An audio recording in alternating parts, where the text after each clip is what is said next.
We have one gem or I have one gem, but we don't have one gem. We use most gem. One gem and give it top.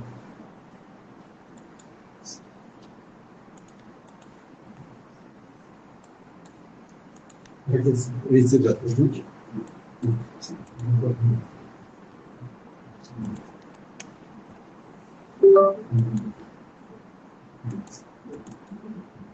Yes, online the pointer won't be visible. Yeah, but slides. Only the slides we use this arrow, down arrow. So you can also use that.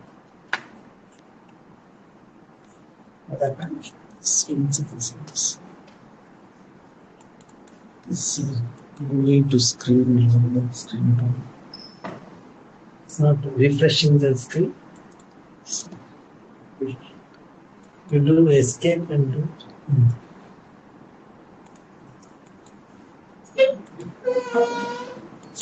Are there any people struggling?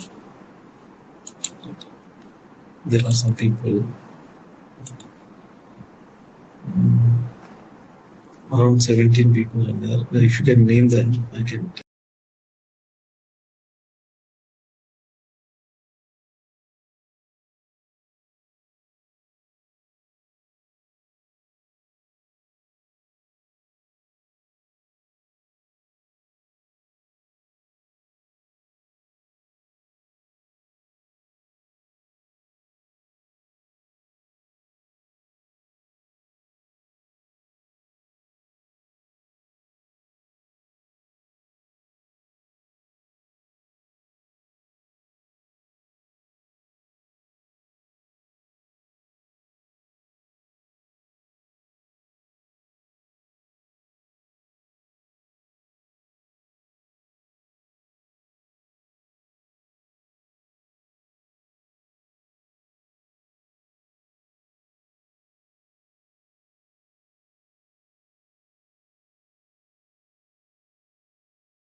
Good evening, everyone. Welcome to IIScP webinar series on lifestyle for environment. So, IIScP at IISc conducts a series of webinar under life theme. So, today we have a workshop on Earth observation and digital transformation. And we have the series of experts. One is Professor Jagannath Aryal, and another one is Rajesh Singh Rana and Bhuvan Chandra and Paras Negi. So, IIScP at IISc conducts a series of webinar under the life theme with the initiation from the Prime Minister Narendra Modi ji. So, lifestyle for environment focus on conservation of the ecosystem with the lifestyle which is favored to the environment. So in this regard, to sensitize the youth of India, we are conducting series of webinars. So today we start with Earth observation, digital transformation, and outlook from sustainable infrastructure engineering, followed by LST response to urban dynamics and carbon dynamics in mangrove ecosystem, insights from AI, and forest dynamics on northwestern Ghats using machine learning based quantification. finally we will have a question and answers. So I welcome all the participants to be interact with the experts and try to get the more insights regarding the geospatial technologies. So now I request Professor TVR sir to introduce the speakers and also the theme of this workshop. Over to you, sir. I welcome you all to the workshop. Now we have a kind of a joint program with the University of Melbourne. We have Professor Jagannath Ariel from the Melbourne University. Of course, the Melbourne University has a MOU with the Indian Institute of Science. In that regard, he has come to India to discuss with the researchers in India. So I request my student Tulika to introduce the speaker, Jagannath.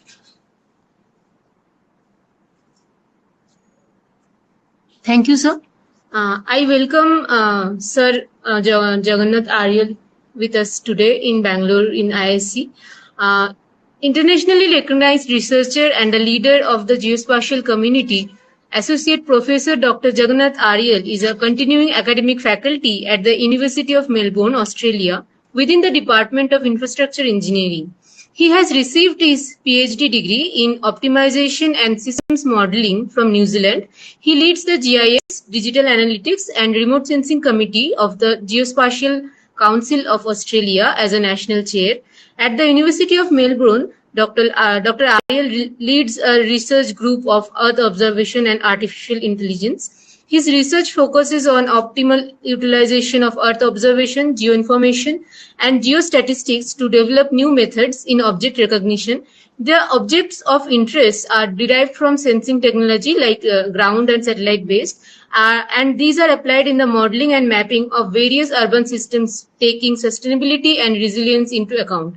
He currently serves as associate editor of the IEEE Transactions on Geoscience and Remote Sensing Journal, an editor of the Journal of Spatial Science and Remote Sensing of MDPI.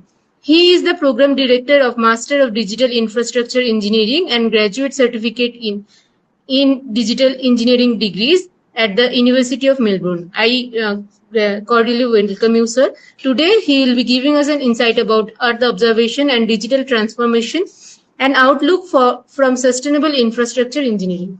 Over to you, sir. Yes, sir.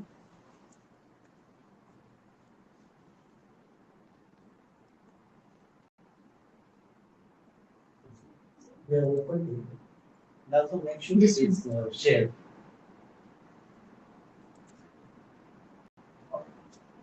Yeah.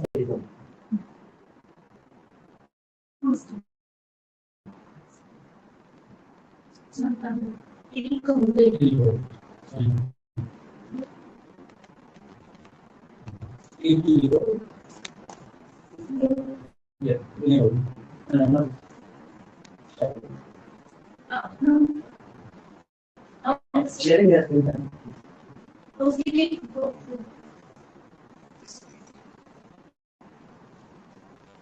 Share.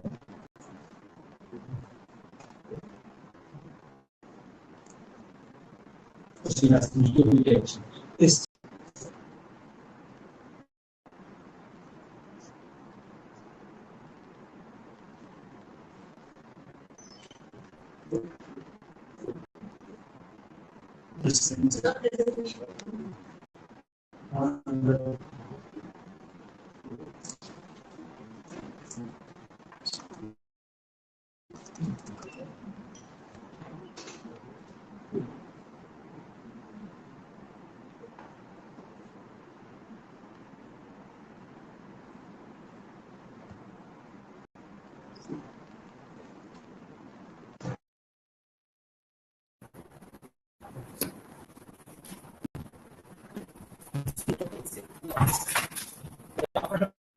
Yeah. That's fine. Thank you. Welcome, everyone. It is my great pleasure to present this talk in front of you, and I thank you, Professor TVRAMACHANDra, to provide this opportunity. I'm delighted to have here to share what's progressing in the Earth observation and digital infrastructure space at the University of Melbourne.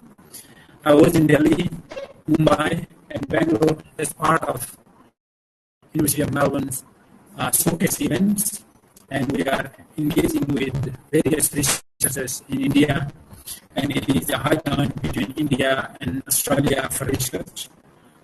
And University of Melbourne has focused India primarily in different cities, and I was fortunate enough to visit some of the schools as well, where 11 and 12 students were interacted with me in our new course, which is Digital Infrastructure Engineering.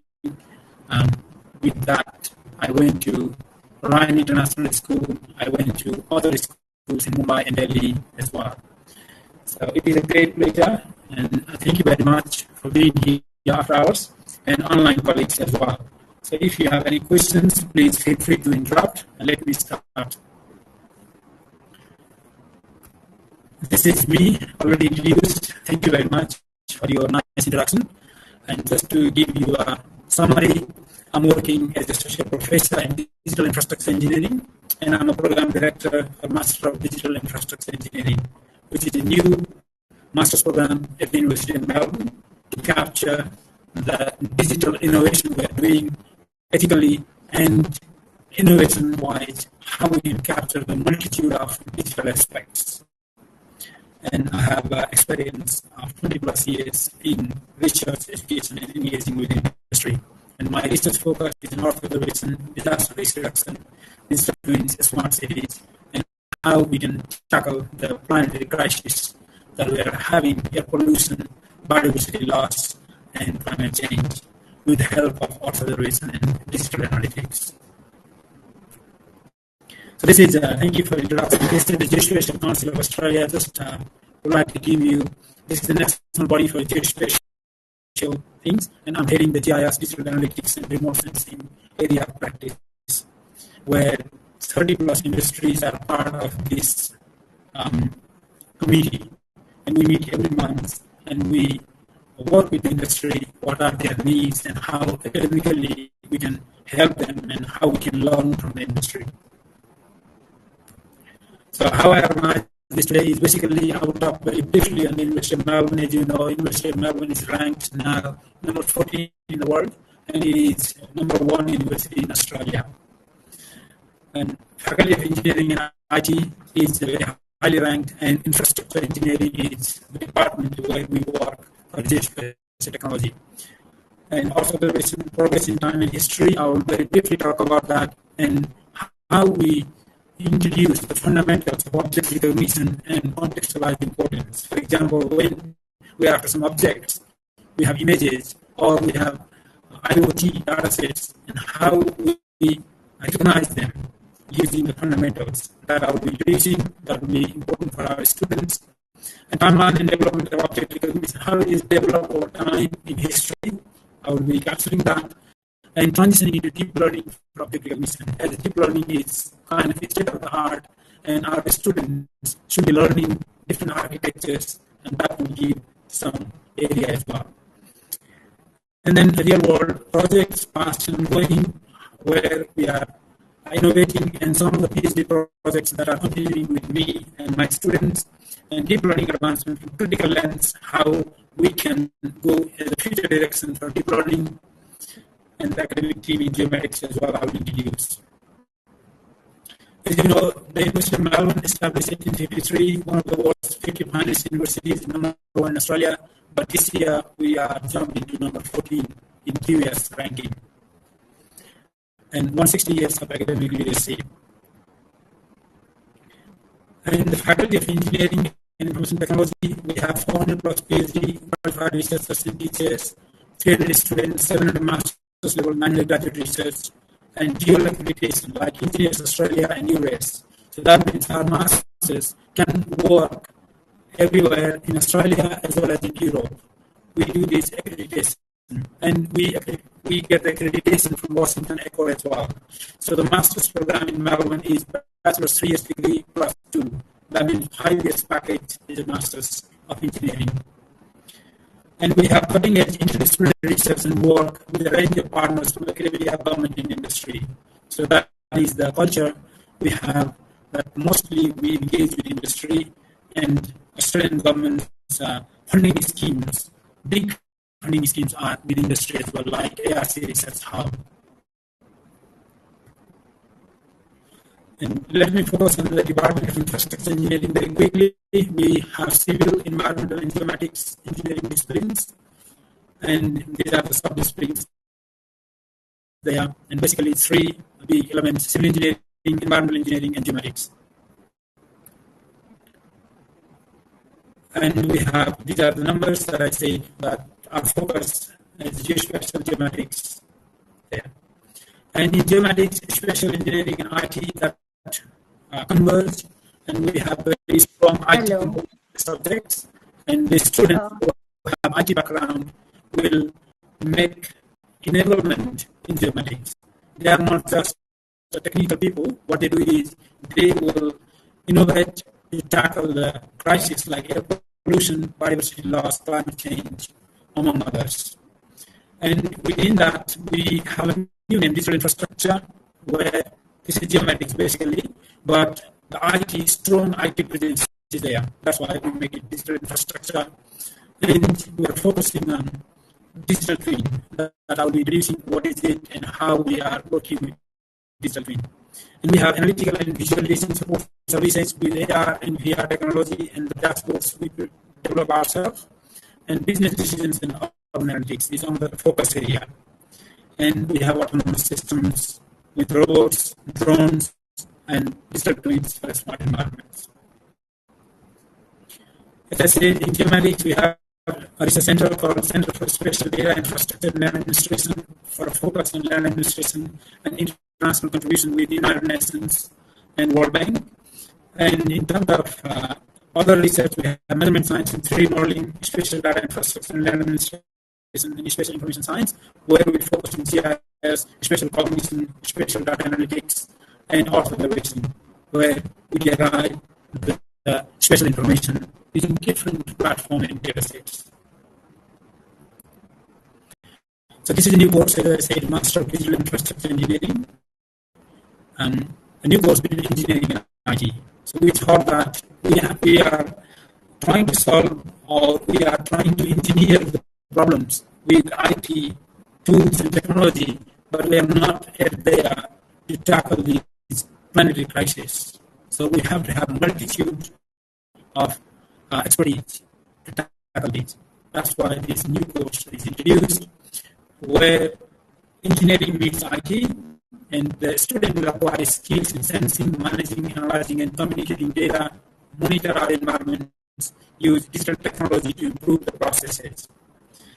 And the specializations are there. As I said, we are tackling, it's a broad measure, and we are tackling different problems, from AI to business, cities, construction, energy, land, transport, water. So we have a smart cities program, we have a land specialization program, we have a water specialization program, like that. So the students, depending on their interest, they can specialize in around 10 plus specialization after having fundamental skills of geomatics, observation, and spatial information. So let me have a quickly show you one video. Hopefully it will display here. What is it?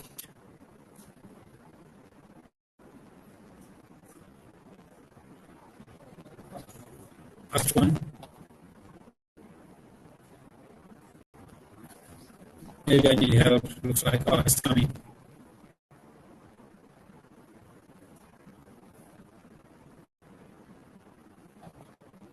Hopefully the sound is there. We use digital devices for a myriad of purposes. Have you ever thought that it is all depending on determining location? Why? Because everything that happens somewhere. Take these examples. In a bushfire, it is satellite positioning that enables the guidance of emergency services for the evacuees. In planning a wind farm, it is spatial data that enables multi-criteria optimization between energy efficiency and human and environmental impact. In urban green space management, it is distributed sensor networks that allow to collect local data on plant health, humidity, and other environmental factors. These examples illustrate the importance of digital infrastructure engineering for most of our life contexts that we take for granted, like personal safety,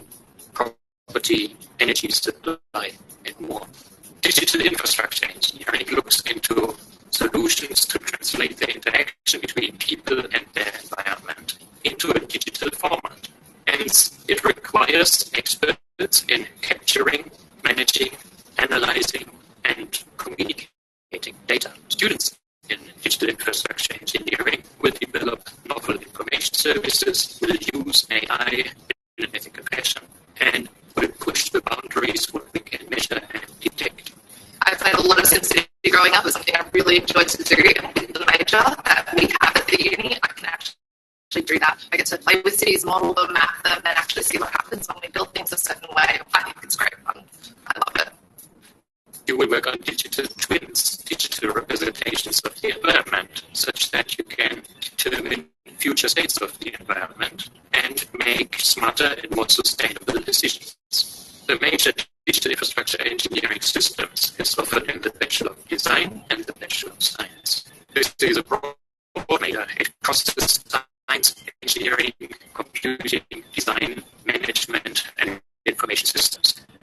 In the Master of Digital Infrastructure Engineering, you will dive deep into data management, data analytics, and information visualization. These skills you can apply in a broad range of professional fields, such as IT, environments, or sustainable cities. More and more, the subjects in this major are project-based and hands-on. You will be in the field of satellite positioning, or flying drones. You will work with expert software. You will write code, or you will produce visualizations on screen or in virtual or augmented reality. Digital infrastructure engineering allows to combine theory and practice to shape the future of our community. If this sounds interesting, digital infrastructure engineering might be the path for you. So this is the new course that I just talked about.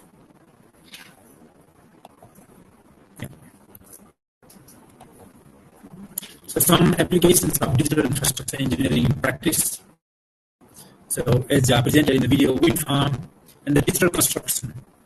For example, before sending the, let's say, crews in the field, if we can make the digital model of any infrastructure, that will be very, very efficient, and we can deploy the resources based on the digital construction. First, we need to construct digitally. And then that will help in different areas like disaster management if we can have those digital infrastructure. The other one is public transport and managing the congestion.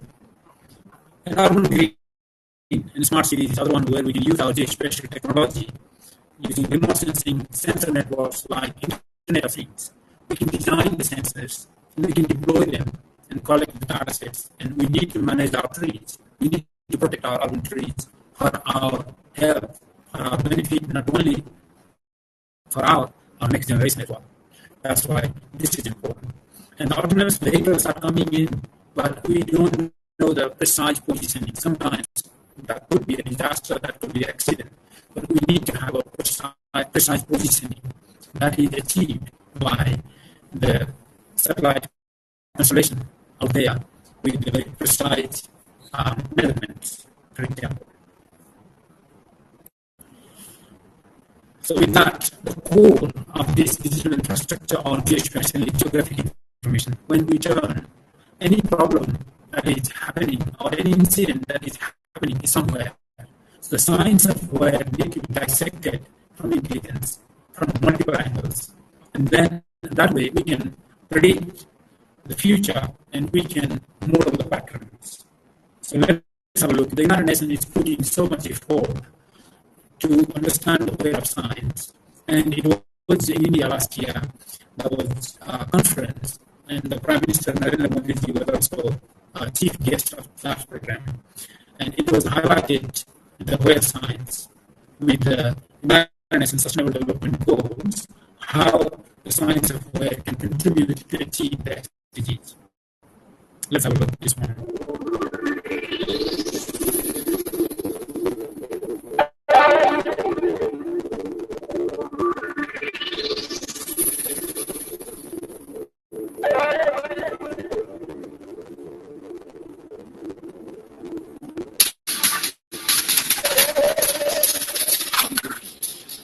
Poverty, winning the fight against disease, urban development, deforestation, careful use of water resources, and the development of smarter land management. intelligent transportation, environmental challenges, building resilience of our cities and infrastructure. They are all happening right now, somewhere. As our planet is becoming more crowded, the demand for diminishing natural resources is growing. Income gaps are widening, and people are being left behind. Geographic location and information about these locations shows us where social, environmental, and economic conditions occur. Where are people at risk from rising sea levels? How do we protect the people living there? Where is disease occurring? Where might it spread to next? How do we contain it? How many hectares of forest are there? Where are they? Are we managing them sustainably? How many people do not have access to good health care, education, fresh water, or regular, reliable public transport? Geographic information can show us when and why things have happened in the past. It can show us why and where they might happen in the future. And if we know where, we can take action. Geographic information about people and the planet makes the invisible visible. It helps us to make better decisions and make better use of our resources. By collecting geographic information, we can identify patterns in human and natural processes, predict the outcomes, and take preventative measures where and when needed.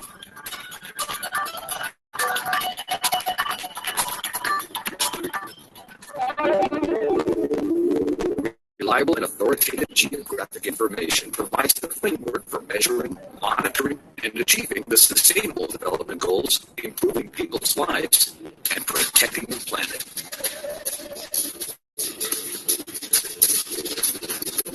Because everything that happens somewhere, and knowing where is the key to making good decisions and policy. Right.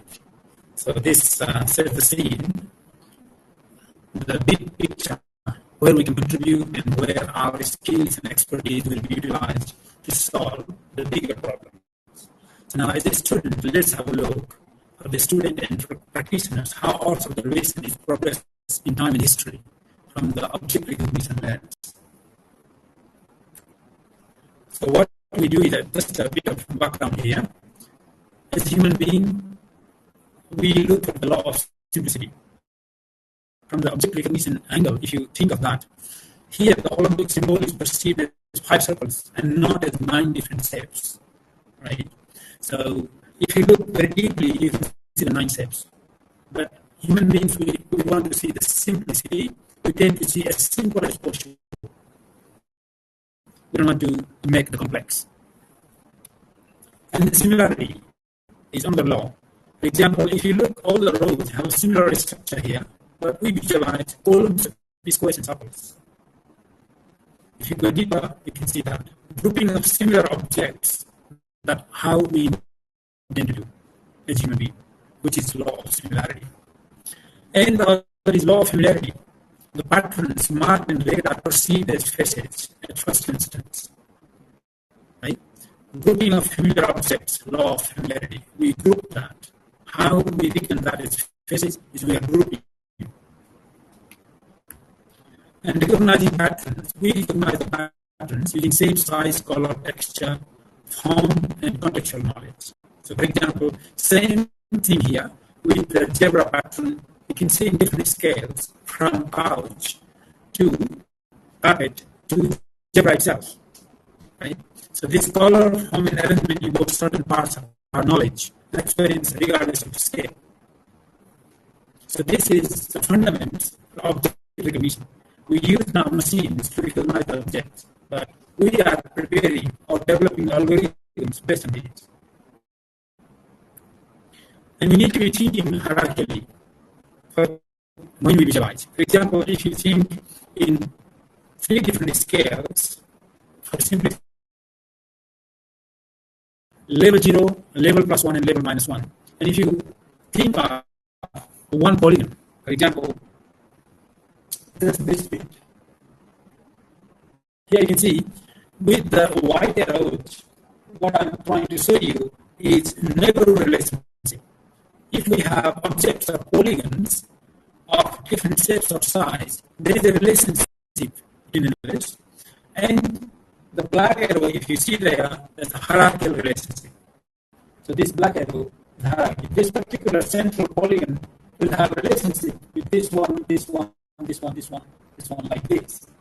But it has a relationship with all the neighbors as well. So we can quantify these vertical and hierarchical relationships, right? And when you look into the very minor level, the pixels level, before forming any objects, so this shows how we make high-level spatial aggregation of objects when we think of different multiple scale or multi-scaling problem. And in the right, that the pixel level, we have too many objects. Let's say we want to represent one tree in pixels. There are many pixels, but that's a tree. We want to represent that as a tree. But that we need to merge, and we have objects, you can see here, and then entire image. So likewise, I published this work in 2013, where you can see level 1, you can think of a single polygon like this. Level 2, you can think of within that polygon, other polygons will be there. And if you go further down, you can see further disaggregation. And if you think of now bottom up, you are aggregating this, making this, and aggregating this, and making this. It's simple, but what we do in object aggregation is like this, from pixel to object. So in geographic object recognition and contextual importance is there. So let's say we have natural arts here, and then digital arts, right? And then what we want to do is we want to get some information like this. For that, we develop many algorithms, many tools. That way, we can make the sense of it. For that, what we do multi-resolution segmentation to extract the image objects. For example, if you look in here, how this hierarchy will compute is you can think of sub-objects, you can think of neighbor objects here, and super object. Let's say big forest and a group of trees and a single tree. Like that, you can think of the multiple scaling, one example. If you can think of urban built-up environment, a single apartment to building blocks, and then city. Right? These are multi-scaling issues, and we represent them. And here, the image, we have image pixel level, image object level, and 1, 2, 3, the entire image, where you can see super object, neighbor object, sub-object, like this. And there is a link between image objects in object-based image analysis. So objects on the same level are neighbors. So for example, for this table, this chair is neighbor, right? So same level we are considering. So if we consider different levels, then there is a hierarchical relationship. At the upper level, there are super objects, and at the lower level, there are sub-objects. So you can think of forest, group of trees, and tree. At this super, neighbor, and sub-objects. And how it works is you all know objects in spatial resolution, right? If you look into Landsat, Spot, Agnes to Worldview to GeoEye Landsat with different resolutions. For example, Landsat 30 meter pixel size to GeoEye Landsat 0.5 meter. And if you look in the bottom, the object size. So depending on the object size, what happens is sometimes we represent the object with the pixel, but sometimes many pixels need to represent one object, and vice versa. For that, we need to use the expert knowledge. We need to use this expert knowledge to precisely and accurately characterize objects. And tree is tree, whether the image is represented in how many pixels, it doesn't matter. But we want to extract the accurate tree. And this happens with objects, ontologies, and semantics. We need to develop, if you look into here, let's start from here. Image object hierarchy that I showed you before in 3 levels. we need to develop the semantics, which is evaluated by domain expert. The key role of domain experts can't be minimized or neglected. The algorithms, the machines are there to make efficiency, to make efficient. But the quality will come from domain expert knowledge, not from the machines. That's why this domain expert knowledge is made explicit by semantics, where we develop the ontology, we characterize, we define, we sit together and make a rule. And that ontology is the basis for semantics and how it works in a circle. When we define the object, and this is an instance of semantics. Right? Semantics is so important. This is where object recognition comes from.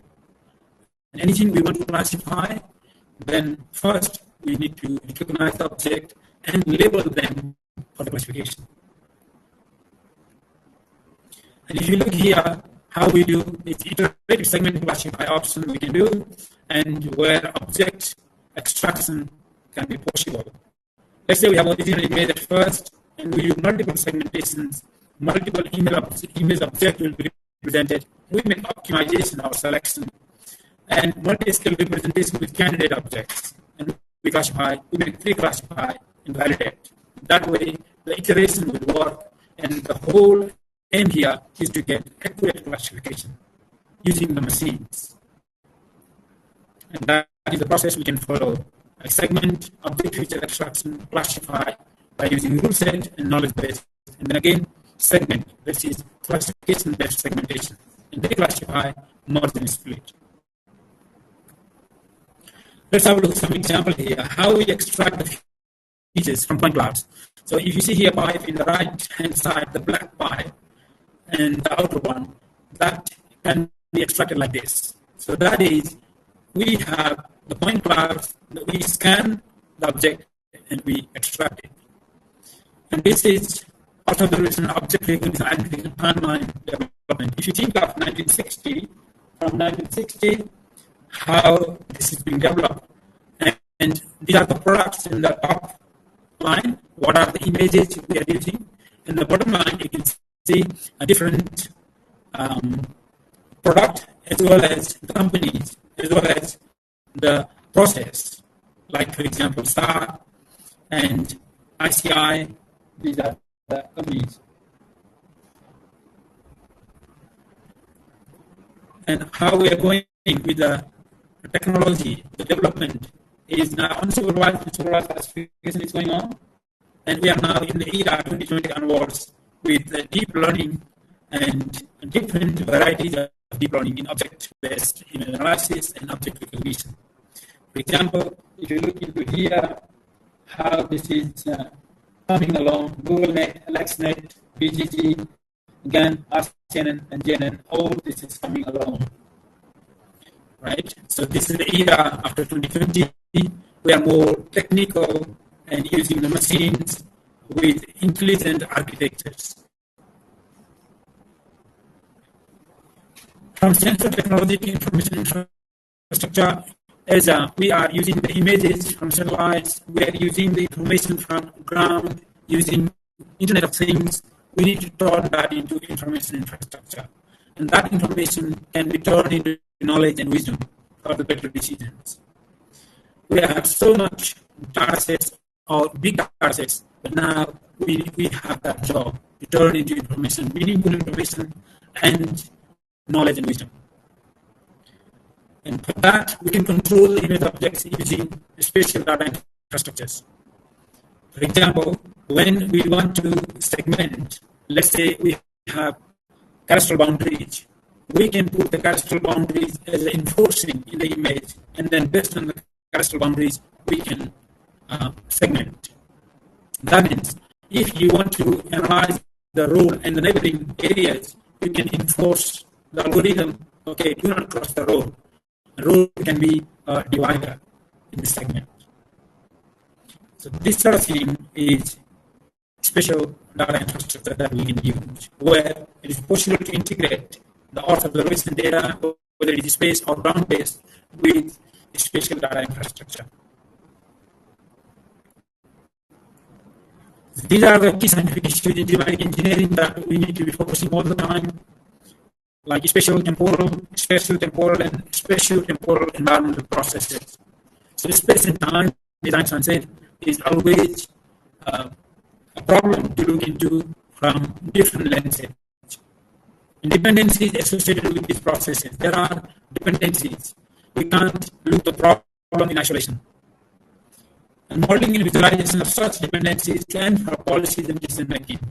How these dependencies we can characterize using space and time principles.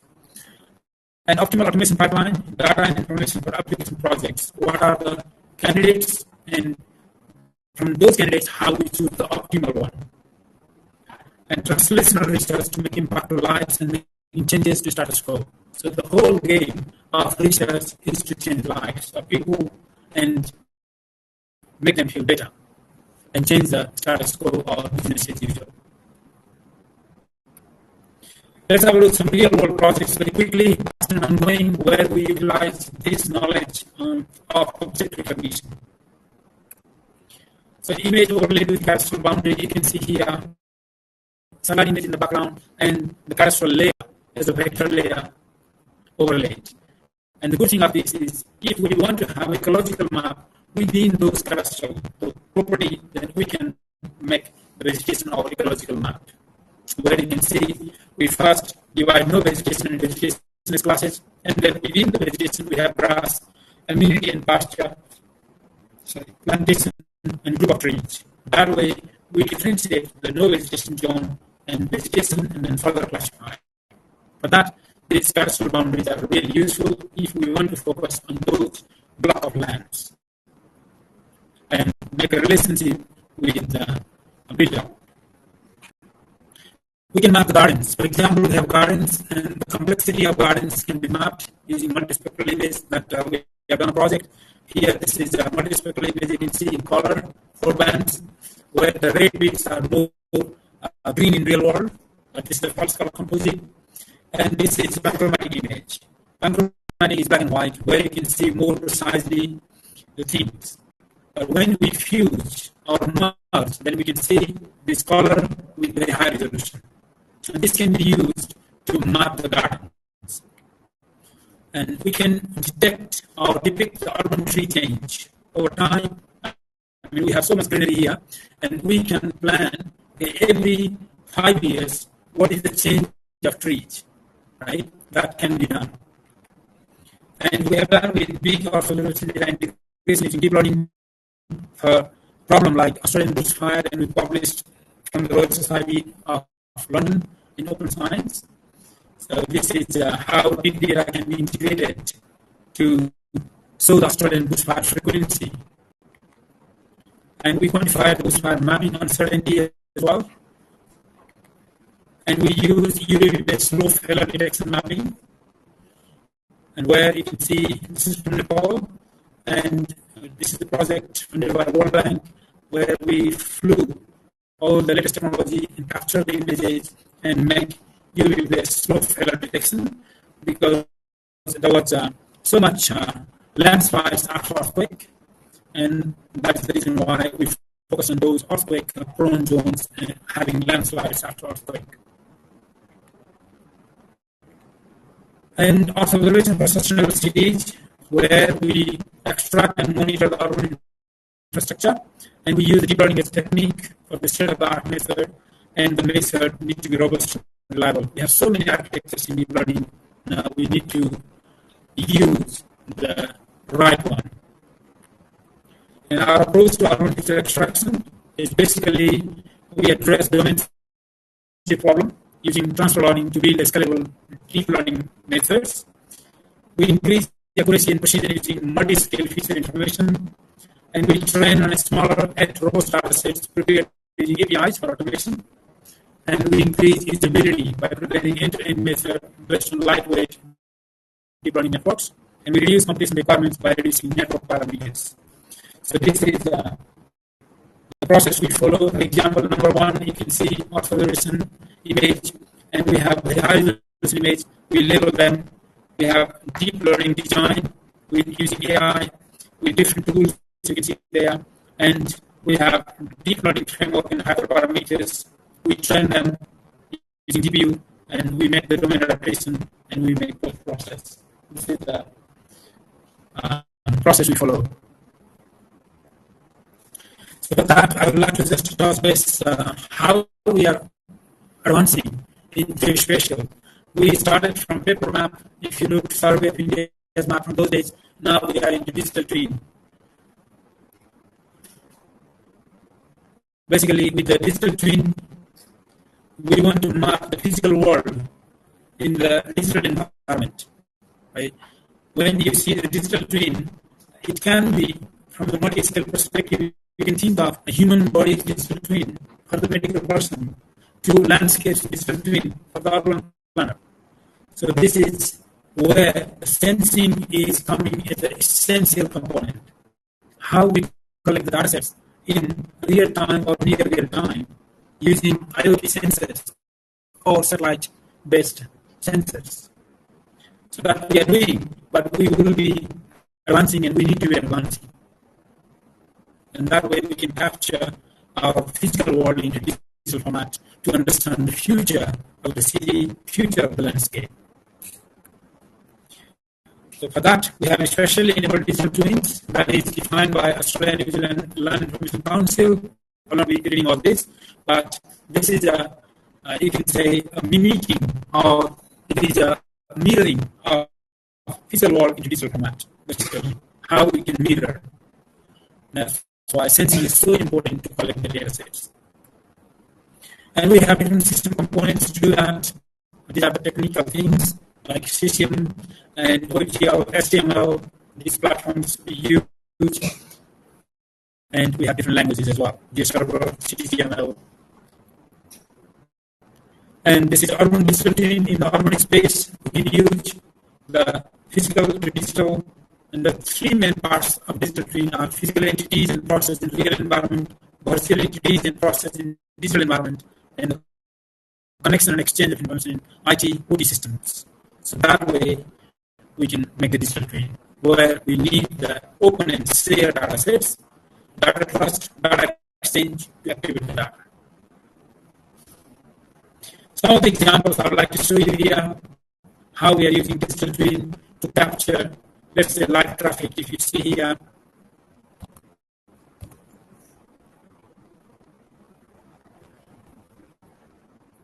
and here with the live satellite image from Bureau of Meteorology and CCTV with the big roads, if you just focus on here.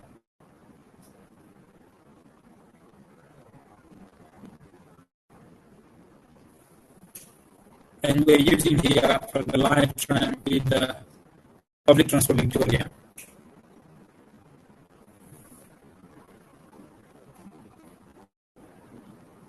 So this shows how important it is to capture in real time.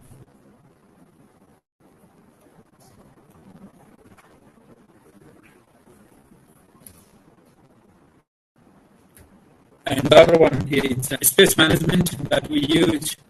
From the sensor, you can see what is the space occupancy and how we are managing the space within the campus.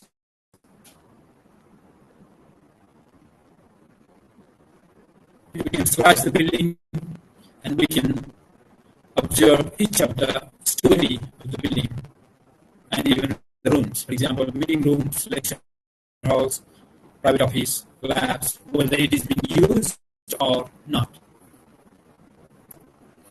And the other one is occupancy analysis, as I said, with the Internet of Things and sensor network, where you can see with different colors here. If it is red, it is more than 800, and if it's yellow, it's less than 25. So it's a count. For example, who is using that space? And international sustainable development goals in the university. For example, as we know, we have 17 sustainable development goals, and we try to map for each of the building using our published papers how we can use it. From good health and well-being, you can see here, to others. And this is dashboard where you can interact with it. And some of the PhD projects that's going on is a fusion of multi-sensor observation data in identification, mapping, monitoring, and modeling of croplands. One student is looking and I'm supervising him. And basically, agricultural services or digital agricultural services, what we call DAS, is so important for the farmers. And we thought that this would be a good problem to tackle. And the traditional approach of field boundary delineation is big time consuming, laborious, and costly, prone to human errors, and agricultural field boundaries often change over time. That's why we need to tackle these and provide the inventory to the decision makers if they want to, let's say, lend to farmers something, and they need evidence for that. If they can have the agricultural field boundaries in an accurate and intelligent way, that will help to make decisions. And that we are using some of the deep learning methods and quick supervision method where incomplete training data will be there and inexact training data will be there. How to tackle that is a problem. And this is a process for the same one. And also the reason for sustainable cities where intelligent data analytics approach is being used by extracting the building footprints of the cities. For that, we have Microsoft building footprint data, we have locally in Australia Geospatial data, and we have Nearmap, which is another imaging company. They have data sets, and we extract and we prepare the local data set ourselves. And we are identifying the dynamics and governance of urban sprawl means for achieving SDG 11, where we are making a case of one of the European cities in Belgium and Melbourne, how the urban sprawl is being going. And disaster space in Melbourne or in Australia, bushfire is a problem, and we are looking into this from satellite data, topographical data, and meteorological data, how we can fuse them to make a data-driven and process-driven approach. And special dynamics of informal urban growth, like slum. As you see, this is a problem in India, not only in India, in other parts of the world as well. And we are looking at from the impact on resilience and sustainability practices. For that, we are looking at changes over time, and then how the before and after changes can be mapped, and using semantic segmentation, how we can relate that to informal urban settlement, what is called in literature is IUS. And we predict the patterns. First, we map that and IUS flow patterns, geographic data, and then the policies and practices we are making. And this is the same problem that we are looking.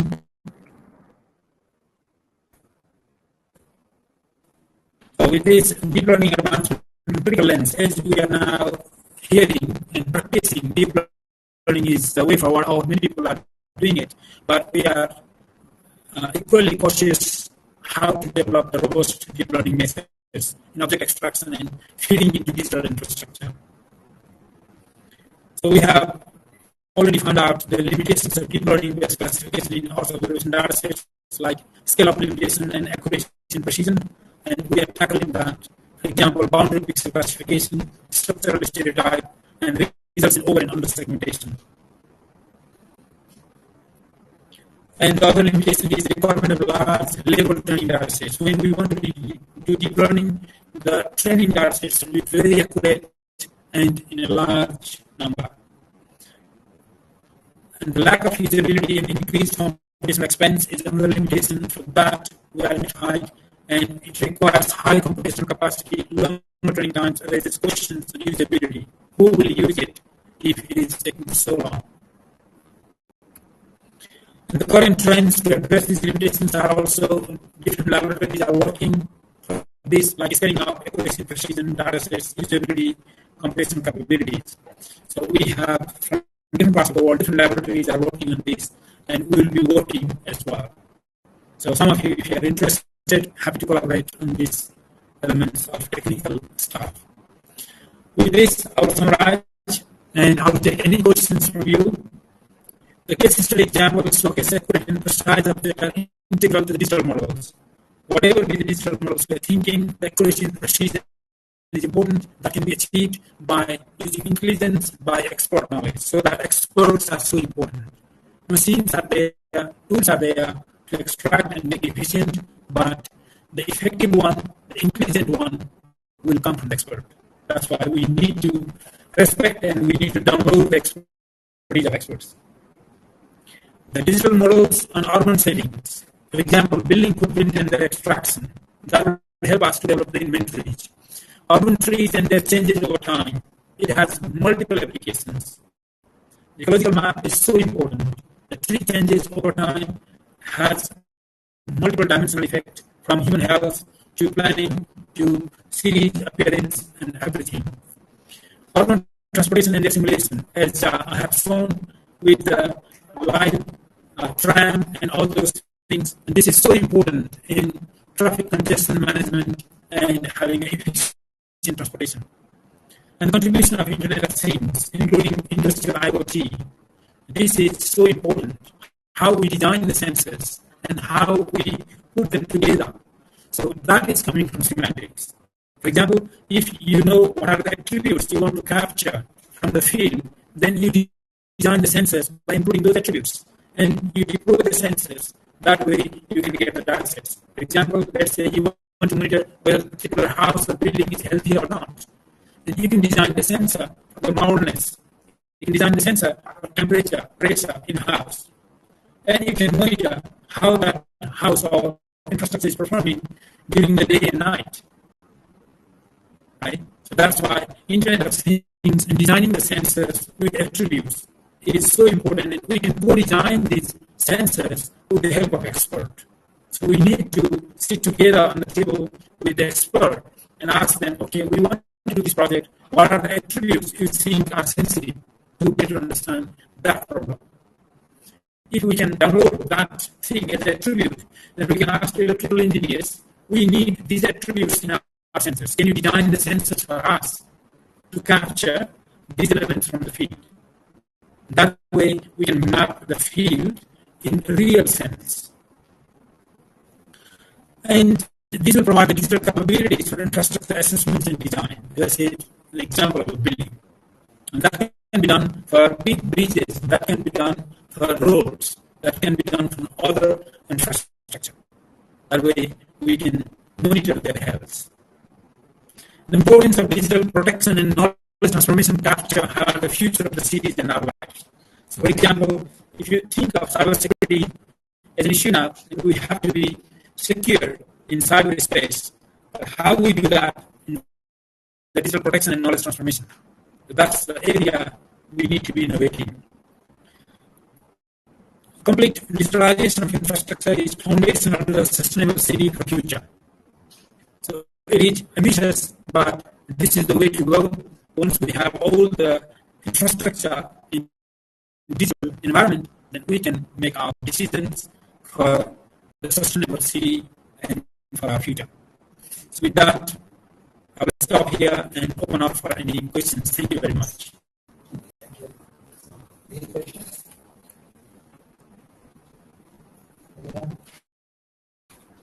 Okay, just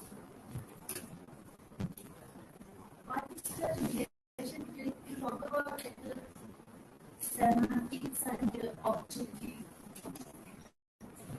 How can we get connected to the expert knowledge? Sure. So that's a very good question. How we can translate the semantics to the object and how expert knowledge can be embedded there. So this is all about, when the expert is here, develop a rule to develop the semantics. When we say semantic is characterized. How you characterize? It is coming from the expert. Let's say a tree. How you want to characterize a tree? If we have a ecologist in place and we talk and have a dialogue with the ecologist, how you want to characterize that tree? That is in the physical sense, right? And in the image, we get that tree. And what we do is we develop the semantics based on expert knowledge. The expert will give us how to characterize the object. That makes sense? That makes sense?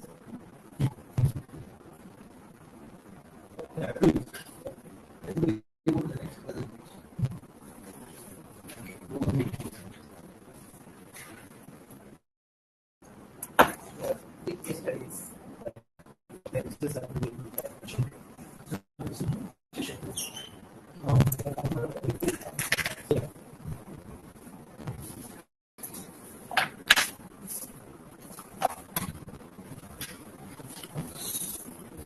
So good evening to all.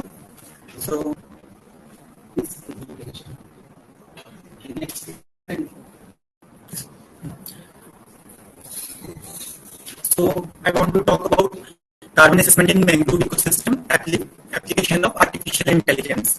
So as we know, what is carbon sequestration? Actually, it is a process of capturing carbon from the atmosphere, and forest sequester carbon, and they play a vital role to mitigate climate change by lowering carbon in the atmosphere. So carbon management is a prime concern due to the enhanced rates of forest degradation. So this forest degradation we will observe in this case study also. So this is our study area in Karnataka. So this is Agnasini estuary, and this is the catchment.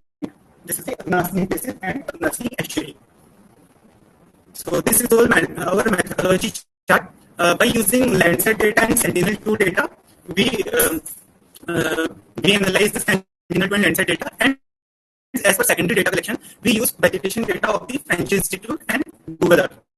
So by using these data, we classify our study area by using random forest. It's a classifier, and we selected 11 classes there: evergreen, deciduous, horticulture, agriculture, acacia, water body, open, shrubs, built-up mangroves, and floodplains.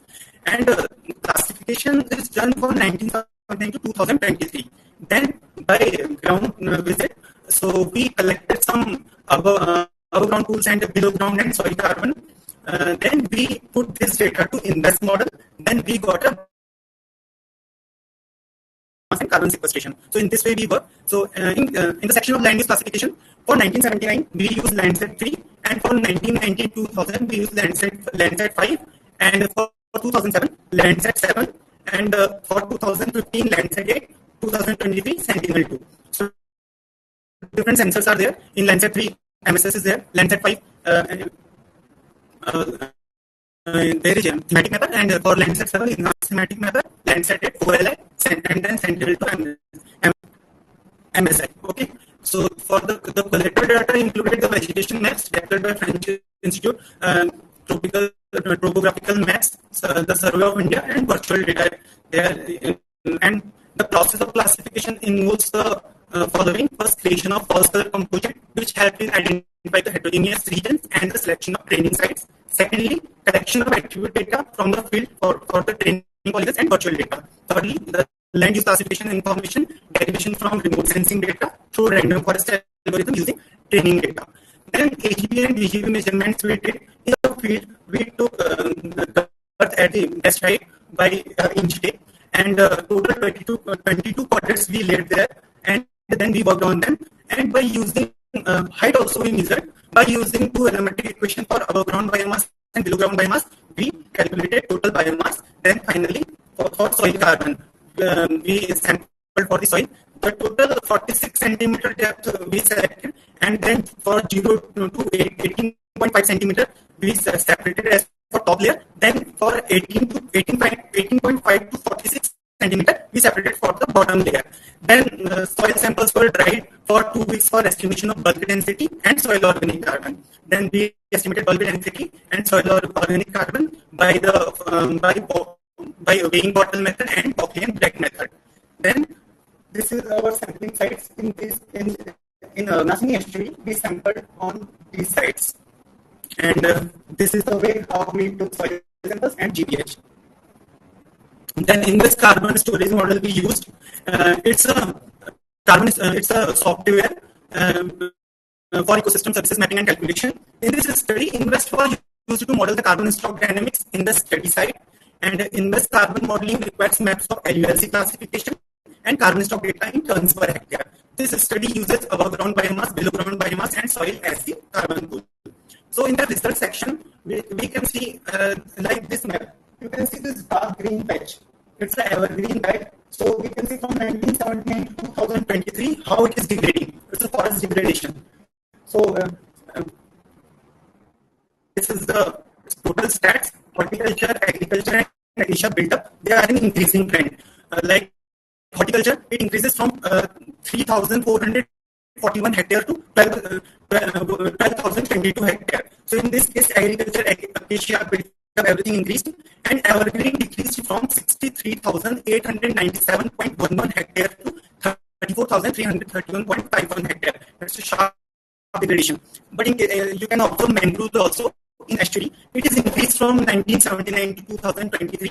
26.2 hectare was in 1979, but now we have 855 hectare in 2023. This is the graph. You can see increasing trend and decreasing trend. For shrubs, open and evergreen, you can see a decreasing trend. And horticulture, agriculture, acacia, built up, and deciduous forest, mangroves, you can see an increasing trend. So then we use the index model by providing carbon pools. So this is the map from 1979 to 2023. This red patch you can observe, it's a high potential of the carbon stock. It is showing for 247 to 494 tons of carbon per hectare. So like you can see, it is decreasing. The red patch you can observe because of forest degradation from 1979 to 2023. Then it's a graph, carbon sequestration in the Nasini Basin from 1979 to 2023. It is decreased from 39.5 teragram carbon to 30 teragram. Then it's an estuary. How mangroves increased from 1979 to 2023. This pink patch is showing mangrove. And this is the area. In 1979, 26.2 hectare we have. In 2023, 855.95 hectare. And then it's the carbon sequestration in mangrove forest in the Nasini estuary. In 1979, that was total carbon was 6.11 gigagram carbon. But in 2023, as we can see, mangroves are increased there. So it is now 199.71 teragram carbon. Thank you.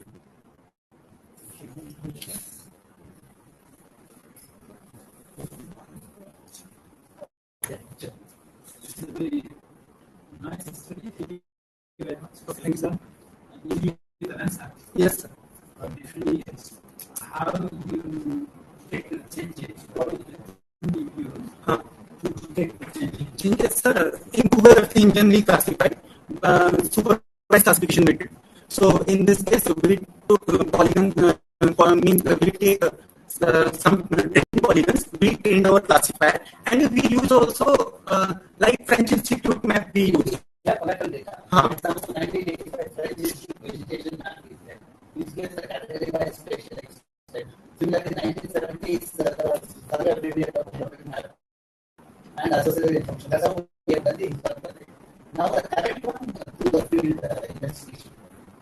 Since has to be the current thing, then we will move forward backwards. Okay. Also for current thing, we digitize also the data by using Google Earth. Yes. Thank you. Now, Rajesh.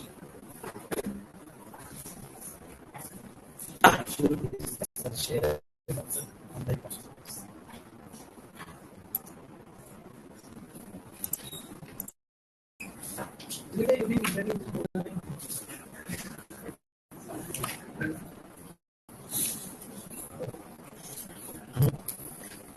So, good evening to all. My name is Rajesh. I am an intern and TVR sir. So, thank you Jagannath sir and Bhuvan for giving us useful information. So, I will give my, this is a small study about LST.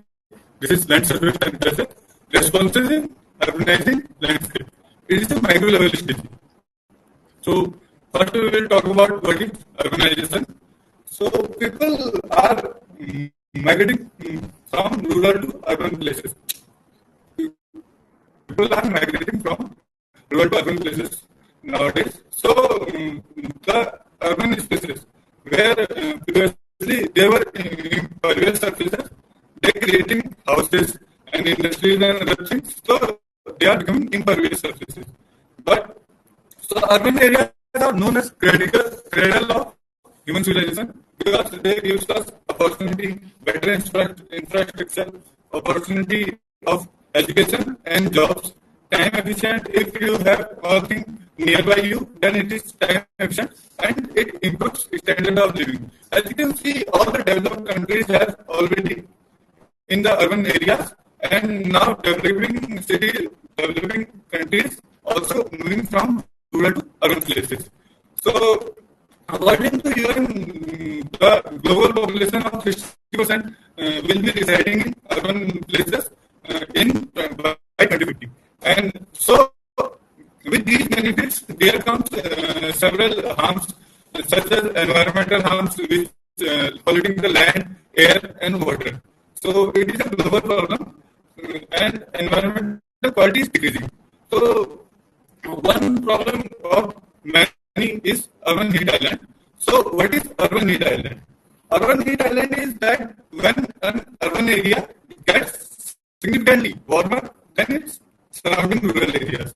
So, suppose if the warmth of any urban area is more than surrounding rural areas, and I can give you a small example. If you move out from this campus, then you can see the temperature is suddenly rising in daytime or night time. You can go anywhere. So you can see how it is.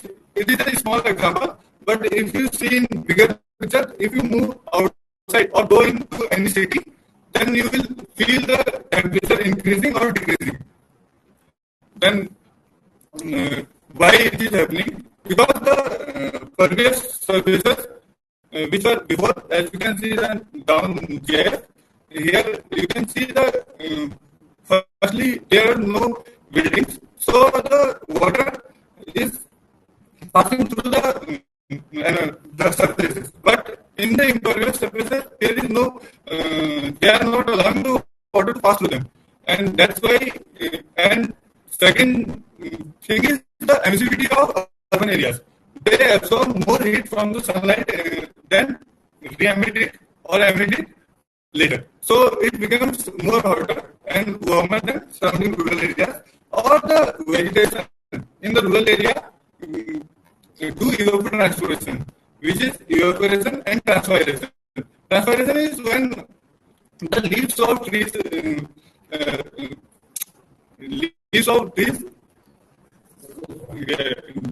water and the soil gets evaporation, then the area is cool. Whereas in urban areas there is no vegetation or soil area, so there is no evaporation transpiration. So that's why it is called urban heat island effect. So how we measure that urban heat island? So we measure that by land surface temperature, or we can measure that by, there are two types of urban heat island measurement technique. One is surface urban heat island, and second is canopy or air heat urban heat island. So canopy we measure with the meteorological data, and surface urban heat island we measure with land surface temperature. And so what is land surface temperature? It is the surface temperature of Earth. How hot or cold the surface of Earth would feel if you feel that particular surface. It is called land surface temperature, and it is an emissive property of the Earth. And that means the Earth is emitting the particular surface is how much emitting the radiation which it has absorbed previously. So it is slightly different from air temperature. How it is different from air temperature? That you can see here that all of these surfaces have the same air temperature of 12 degrees Celsius, but their land surface temperature is different. You can see that in shaded concrete there is 8 degrees Celsius, whereas the sunlit concrete has 15 degrees Celsius. So even though they have same air temperature, there can be difference in land surface temperature. So I will start our study. Our study area is Bengaluru, which is a city in India, and it is the principal administrative, cultural, commercial, industrial, and knowledge capital of the state of Karnataka, and IT hub of India, as you all know. The average altitude of Bengaluru is 920 meters, and mean annual rainfall is 880 millimeters. And the summer temperature here is 20 to 33 degrees Celsius, and winter is 50 to 25. So we can say it is present temperature all year. And we have used here data of Landsat 8 and Sentinel-2. Landsat 8 we have used band 10, which is thermal infrared band, and Sentinel-2 we have used band second, third, fourth, and 8. The second is blue, third is green, fourth is red, whereas 8 is NIR. So, methodology, we have Landsat data and Sentinel data. With Landsat, we have calculated the LST. So, how we calculated the LST, which is this. First, we calculated the spectral radiance with the formula, which is L lambda is equal to ML multiplied by QL plus AL, which is ML is multiplicative rescaling factor and AL is additive rescaling factor. These two we will be getting from metadata or that particular band. Then we, with spectral radiance of the top of atmosphere, we will be calculating brightness temperature. It will be the formula T is equal to K2 upon log K1 upon L lambda plus 1, whereas K1 and K2 are thermal conversion constant. We will also getting this in metadata. If you are calculating in degrees Celsius, then we can minus it with 273.1215. Then parallelly we will calculate the NDVI. I'm sure all of you know the formula of NDVI, NIR minus that upon NIR plus that. Then we will calculate proportion of vegetation, which is NDVI minus NDVI minimum upon NDVI maximum minus NDVI minimum, whole square of that. Then with proportion of vegetation, we will calculate emissivity.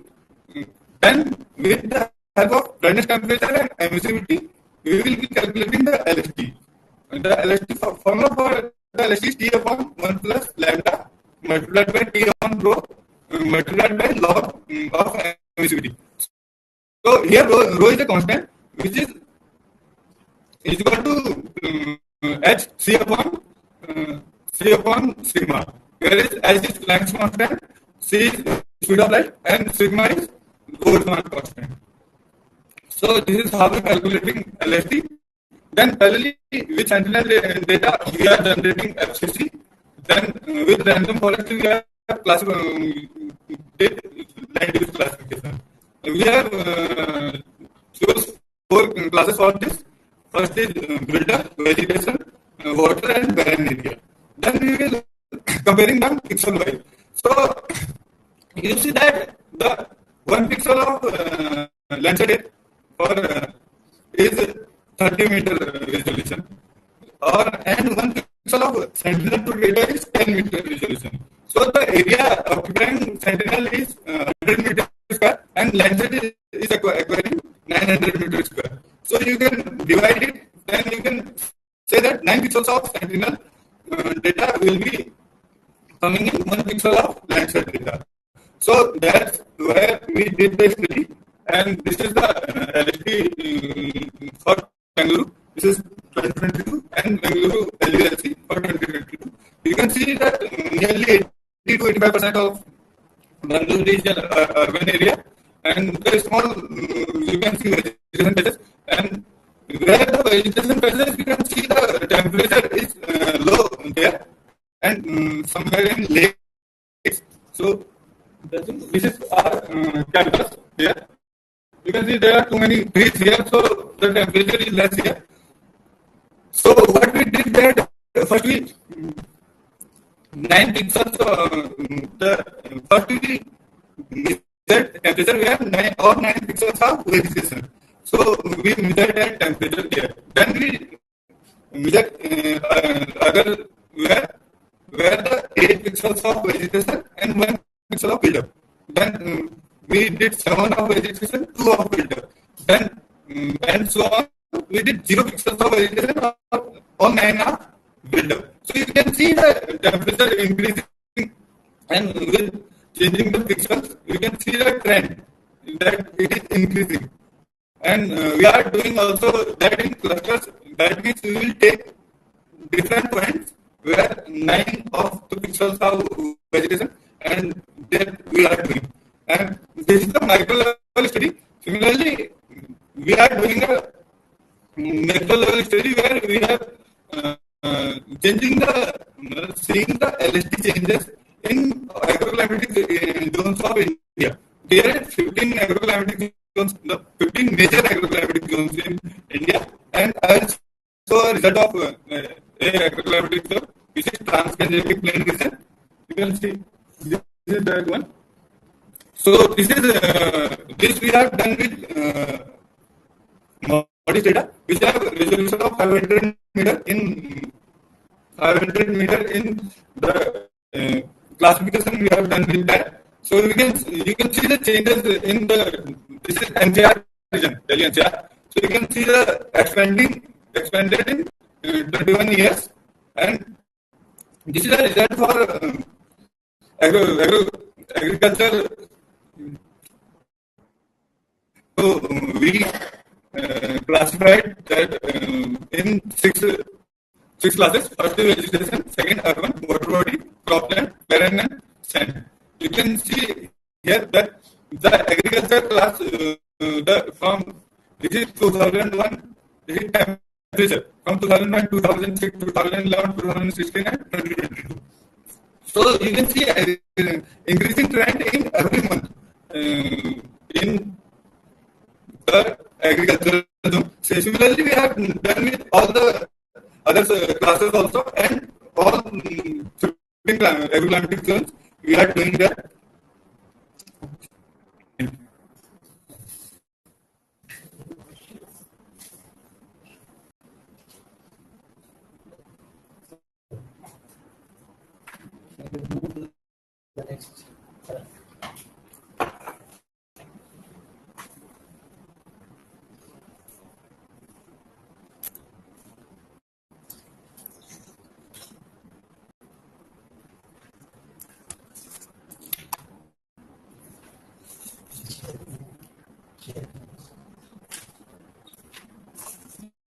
Good evening to all, and thank you TVRAMACHANDRA for giving me this opportunity to present in front of all. And thank you, previous speaker Professor Jagannath Ariel sir, and my colleagues Bhuvan and Rajesh, who touched upon various aspects of the application of geospatial data in. Professor talked about the extraction of features or building footprints and about the precision agricultural mapping. So I will talk upon the topic of forest dynamics change in northwestern Ghat using machine learning based quantification. And the challenge comes where the heterogeneity comes in the landscapes and where the terrains play a major role. Like in precision, as you talked about in precision mapping or building footprint mapping, there the simple algorithm can work because they have a regular pattern and there the absence of or the topography. So that is, I think, a simpler task as compared to mapping a forest dynamics in a like highly topographic region where slopes play an important role. So we have looked upon that. So I will shortly touch upon this topic because they have already talked upon and remote sensing data what we acquire from using space-borne and satellite-borne satellite system remotely, and we have used data sets of spatial data, and to analyze that we have a GIS system which is a computer-based system. In that we collect data, we analyze the data, then finally we transfer the data for all along in the world, so everyone can analyze and see we can get visual insights from that data. And we have a big spatial data nowadays collecting from space-borne satellite. We have launched our satellite way back in 1972 as Landsat 1. Landsat 1, and now we have earlier it was we have compromised with the spatial resolution and spectral resolution. With the advancement of technology, we have high resolution data sets now, like this sentinel data and equinox data, spot data. So these are the data sets which are available in freely available in the public domain. And I will talk about machine learning. In that, how machine learns from data. Like machines are like we give the labeled data, and then they get insights from that. They recognize pattern, they recognize the shape, size, and based on that they will classify the object. And it is basically of the four types: supervised, unsupervised, semi-supervised, and reinforcement learning. In supervised data, we give labeled data to the model. So based on that, he can accept the feature and recognize the pattern of the particular feature in the image. And unsupervised is based on the grouping of homogeneous features or homogeneous object in the landscape or in the imagery. Based on that, the unsupervised will classify the object, and in semi-supervised, like Sarah talked upon that deep learning method. In that, we will give the label data also, and the machine itself or the model itself will accept the features from the data, and based on that it will classify the particular feature. This I have the supervised and unsupervised, and in remote sensing in natural resource management, we use basically random forest as we support extra machine vision trees for the classification. Or we use basically supervised classification because sir also talked about on the intelligence of the human with the machine power. And the current we have did a study on Goa forest. In that, the object of my study is to capture the landscape dynamics in the forest ecosystem of Goa, and the computation of forest fragmentation matrix to assess the structure and the composition of the forest, how it has been earlier, how it has been intact, to now it has been perforated or it has degraded. And based on we have used supervised machine learning technique, random forest, and based on the current scenario, we have also visualized the future scenario in 2038. What will be the likely changes in the land use future? So Goa, the geographical area is 3,702 square kilometer, and the physiographic region changes from the low-lying land to the mountainous region, which have semi-evergreen species, forest type, and the temperature is between 60 to 37 degree, and the main rivers are Mandovi and Juari, which are west-flowing rivers. And the type of forest, it has mangrove forest in the low-lying lands towards the Arabian Sea, and in the west, evergreen and severe evergreen forest type also.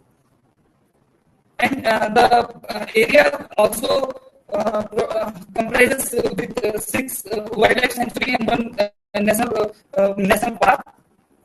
And based on earlier research on the forest ecosystem, we have prioritized random forest for our study, because we have conducted a study on a small region, and based on that we have prioritized. We have used SVM, support machine random forest and decision tree. Based on that, we have prioritized random forest for our further analysis. And for We have also assessed the forest fragmentation indices, how the degradation of forest is being from 1973 to in the present time, and for capturing or simulating the likely changes in the land use, we have used hybrid model, which is cellular automata Markov model, which captures the state of a particular land use to the another land use, and based on their spatial characteristics. These are the data set what we have used, MSS, Landsat MSS, and thematic mapper, and OLI data set. And for the validation of our current for our study, we have used high resolution data set, which we have acquired from NRSC, which is of 5.8 meter resolution. We have assessed that, and we have cross-validated with our research also with the Landsat data, and most of that it is similar. The analysis we got from that high resolution data, and with the Landsat data, we got significant results, similar results. And this is the data set we have acquired, and these are the field visits we have done during our field visit, and this is the FCC, and in that we have taken 70% data for our classification and 30% for our validation, and based on that we have based on multi-spectral data, we have analyzed, we have derived the spectral indices like NDVI, NDBI, NDWI, and EVI for the visualization on for the computation of NDVI for computation of vegetation and non-vegetation forest class, and similar to that for water, for build-up NDVI for water, NDWI, and EVI for it is enhanced vegetation index. It gives a more valuable insight than NDVI. And this is our extensive field visit what we have done during our study. And based on our last speaker, professor also talked about the hierarchical classification technique. How it has been useful for the detection of detection and extraction of particular feature type. So we have used that hierarchical classification technique. In that we have classified the study area into vegetation and non-vegetation. From that, from vegetation, forest, non-forest, and in forest class we have classified semi-evergreen to evergreen, moist deciduous and dry deciduous. And in similarly in non-forest we have classified cropland, horticulture, and forest plantation. And in the similar fashion in the non-vegetation we have water bodies, built up fallow land, and open land. And this study we have done from 1973 to 2023 for the design. And based on that, based on the transition, we have assessed the future scenario. Random forest what we have used is an ensemble classification method, which use multiple decision tree, and it use bagging algorithm in which it randomly samples the data, and based on that data it constructs the multiple decision tree, and at last the decision tree will classify the training data, and based on that the majority votes from the decision trees, the label will assign to that particular class, which will have the majority of the majority in that sequence. And why we have used this algorithm? Because it is not sensitive to noise and overtraining. So we have used this one, and it doesn't rely on the distribution of data also, because the traditional classifier what we have used in the previous study that are based on the normal distribution of the data, and but these classified doesn't have that pre-assumption about the data. So we have prioritized this algorithm, and from the land use, we have also assess the fragmentation of the particular forest ecosystem based on we have computed to assess PF and PFF. PF is the proportion of number of forest pixels by the non-forest pixels. By the total forest pixel, which are excluding the water pixel, and PFF is the proportion of number of forest pixel pairs, and by the total number of adjacent pair of the at least one forest pixel in that pair. So based on these indices, we have computed based on the fragmentation of these values.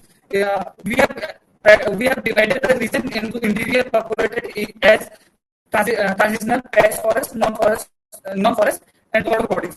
Interior forests are the intact forests, which has been the core forest, and the patch forests are which have been degraded or which have been isolated from the earlier from the core forest. And for the study, we have used for the land use change, we have used modeling using the cellular automata Markov model.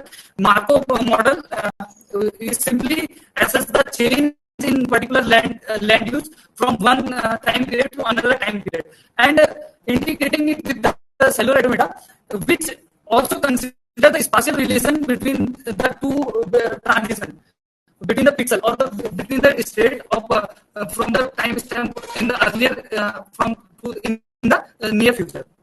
And based on that, it will classify the it generates the transition probability, and based on that transition probability, we will simulate the future land use. This is the methodology, what I have talked earlier. And coming to the result section, this is the results of our analysis from 1973 to 2022. You can see in the pink the open land, which has now been occupied and which has been converted to agricultural, and this plantation to the plantation, and the forest has been degrading, and we have noticed a trend in the study area, particularly that from 1973 to in the 90s, we observed an increase in forest area, because earlier in the Goa and the neighboring neighbor, they used to practice shifting cultivation. So earlier they chopped all the not all the they used to chop the forest. They used to cultivate there, and after that they moved to another place. So that in that practice they have destroyed use stretch of forest, and after 90s in our current study and field visit, we have observed that the secondary succession is and the regeneration of that forest is going on. We have noticed that saplings of newcoming saplings of evergreen or semi-evergreen types in that. So after 1990s, it again started decreasing with the globalization and the urbanization, but in the coastal region or in the mid, mainly in the Vasco da Gama region and the city center Panjim. So these are the stats. Earlier, we have the study has observed that in 1990s, where the forest cover was around 57%, it has been declined to 52%, and mainly the moist deciduous forest, which also have the semi-evergreen forest, semi-evergreen species, it is degrading with the time because of the loss of their evergreenness, and they are changing to dry deciduous forest type. And we have noticed that the build-up area has increased from 0.6% to 4.8, around 5% in the study area. And in the mining is one of the actively active practice in the study area because it has rich resource of iron ore, manganese, bauxite in the region. So earlier the mining they were doing there, and after that in same places they have planted the exotic species like acacia and like eucalyptus, which doesn't have the same ecological property compared to the native forest. So we have you can observe from the stats also, which was around 0.89% in 1970s. Now it has increased to 2.43%. Plantation, especially the teak, acacia, and this eucalyptus species. And we have also validated our result with the high resolution data. For the current time, we have used IIS at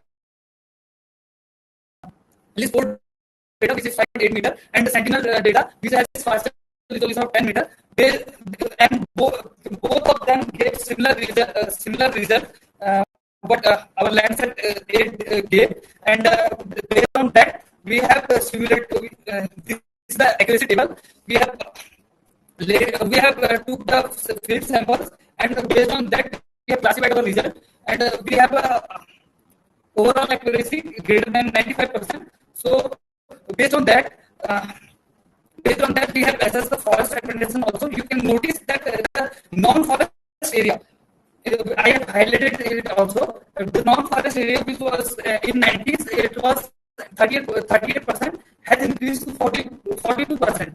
And the interior forest, which was around 41 and 42%, that has decreased to 37%. The integrity and the intactness of the contiguous are degrading, and they are converting in pads or like open fields. And we have also assessed the agent. What are the agent in the study area? What are the agent of this the fragmentation in the forest of the study area? That was agriculture, coconut, and cashew nut plantation, which was raised after the 1980s in the particular area. That the large scale plantation was done by the forest department after 1980s,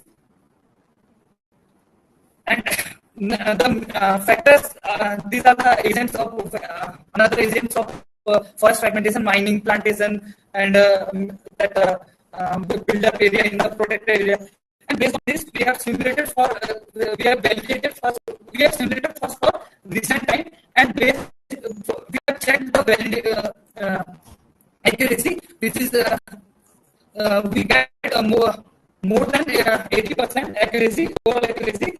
Based on that, we have simulated for 2038, and we have noticed that if this is the visual as business as usual scenario, if this trend is continues in the near future, then we will see a degradation in the evergreen to semi-evergreen forest, for which is 11%, around 11%, we will decrease to 10%. And coming to the concluding to my study, that the rapid urbanization in the study area has had adverse effect on the forest dynamics in the study area, and we have and the analysis of the forest fragmentation has also depicted that the agents like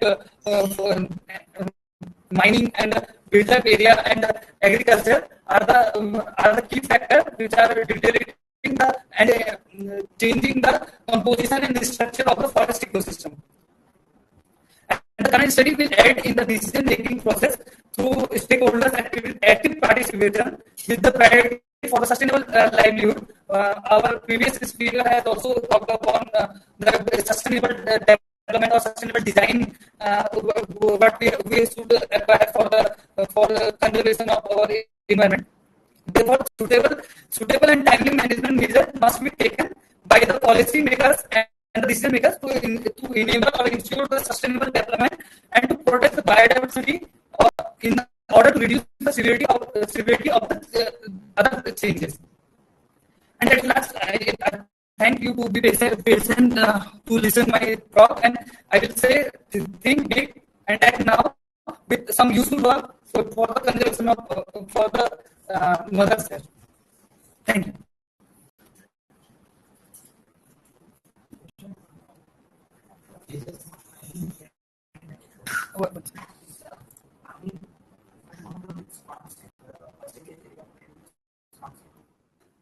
With the time, because they have imposed ban on mining in 2015.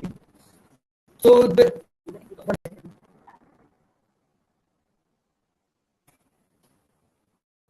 effects.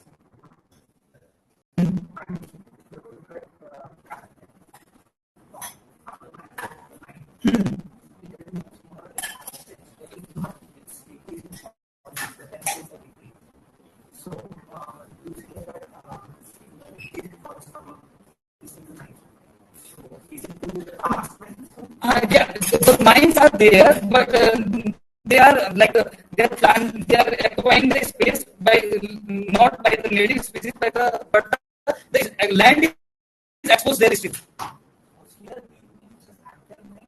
No, some pits are still there because but they have been, the government has imposed ban in 2015 on mining, extensive mining there. So after that, it is slightly improving the condition of the regeneration process.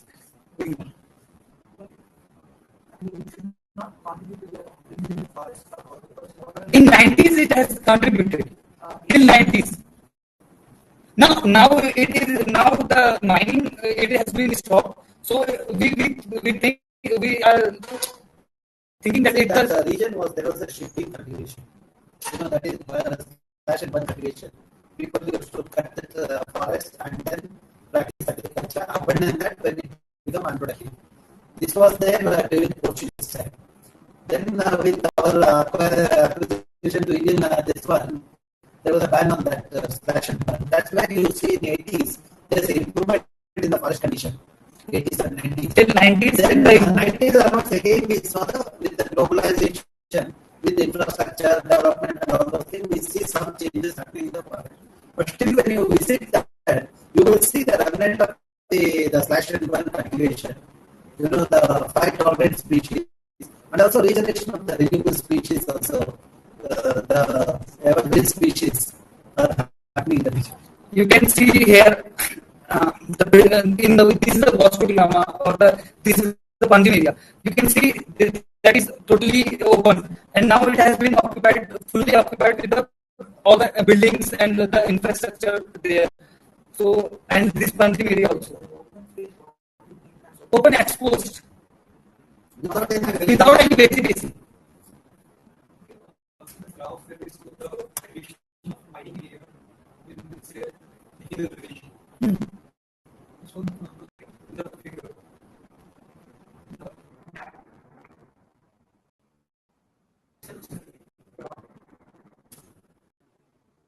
I didn't understand.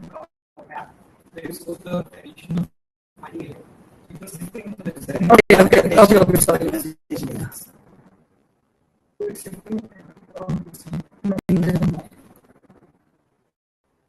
What is your question? It is shifting. No, these are different. This is I have labeled them. This is mining. This is the plantation, and third one is mangrove, and that another is the builder area. They are different. So. And that first is the agriculture, second is the coconut or areca nut plantation there, and that another one is the cashew plantation. They are planted during post 1970s. A large scale plantation was done by the government. Thank you.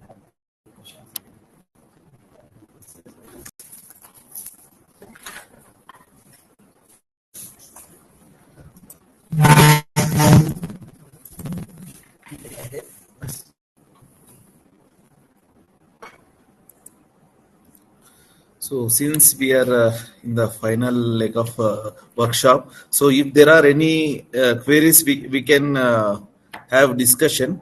So I request participants to share their questions so that we'll get it cleared from the experts. You have any questions?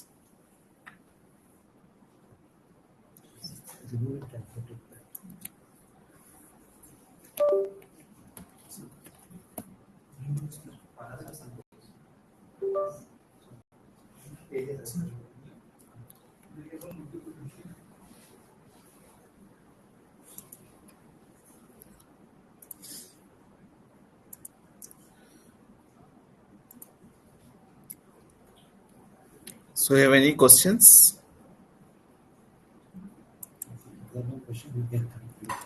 Yeah, since there are no questions, we are. You have any questions? Okay. Okay. For us, Professor Jagannath. Yeah. Please. So you were talking about using of real-time data.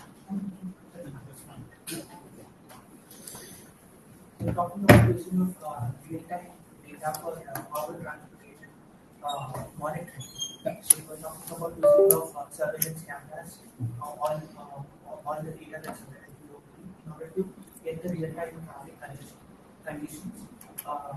So my question regarding that is, are there any policies crafted with respect to who gets to collect the data, who gets to process that data? Let's say I have a city and the city corporation or the city municipality, it will take the task of creating a digital twin for transportation monitoring and the city. So is it just they who get to collect the data and they who get to analyze the data, or will it also be something towards the public use in real time? Sure. It's a good question. Those institutions that are managing public transport, they are the first authority to collect assets, right? So let's say municipal council or city council, if that particular transport is under governance of one authority, they are the one who will be collecting. Now the next question will come, who will be analyzing the collected taxes?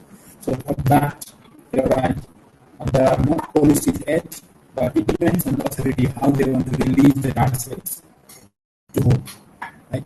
So if city council wants to develop their own digital twin, they can. But if they want to work with the university, and they can give the data sets to the university, but that should be an agreement. Sure.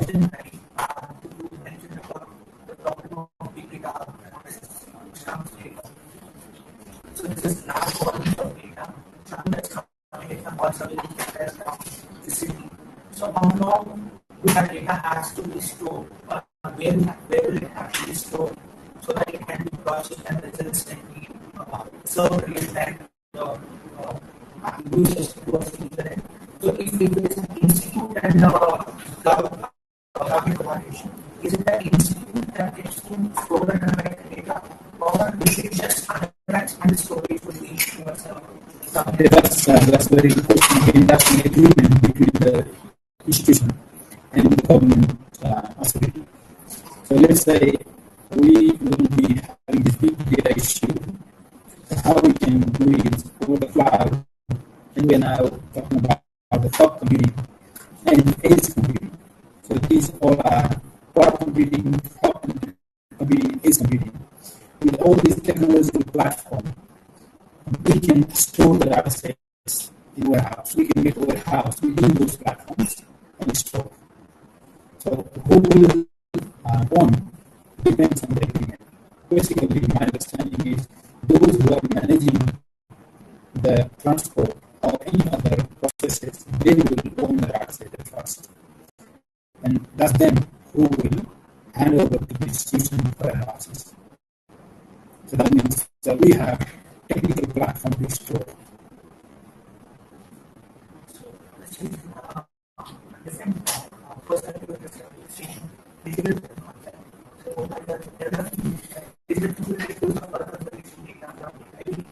so there are satellite data whose base or data with certain sensitivities are there. So how does it affect you'll see the morning of if the city has a lot of institutions which are very sensitive with respect to their data, spatial data, which is being monitored by satellites. Even if I'm not wrong, your data for those used to be blurred and there is something to be the overhead provided. So in such cases, how would it affect creating digital twin for let's say city level? Yeah. So that's again comes to privacy of people. You know, like I was in Vienna. Before coming here, I was in Vienna by the lessons in the Office of data policy, how we should develop the data policy for next 3 years. And there was a presentation in China about individual carbon footprint. Right? So carbon is an issue, everyone recognizes that. But there was kind of debate whether we should map the individual carbon footprint and release publicly. Right? So you're right, there are sensitive elements out there, but whether we should release or not, it depends on citizen science, how citizens will behave. So we need to have a consensus whether we want to release that to the public. For the citywide digital twin, coming back to the question, yes, we need to use the publicly available data sets. Public science is the good way to go. If we want to use the data sets that are not publicly available, then our problems will come. That's why data sets should be open and should be innovated for public use. That's what I can answer.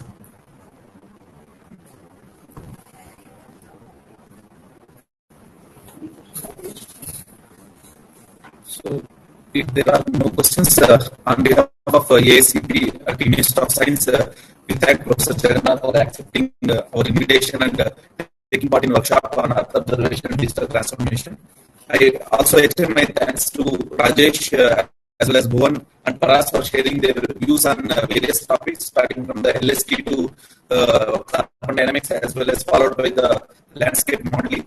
So we thank also all the participants for sharing their views, and also online people have contributed with some questions. So on behalf of IIScP, we thank everyone, and we request everyone to subscribe to our IIScP YouTube channel so that we can get notified with our upcoming workshops. So thank you one and all. Thanks for active participation.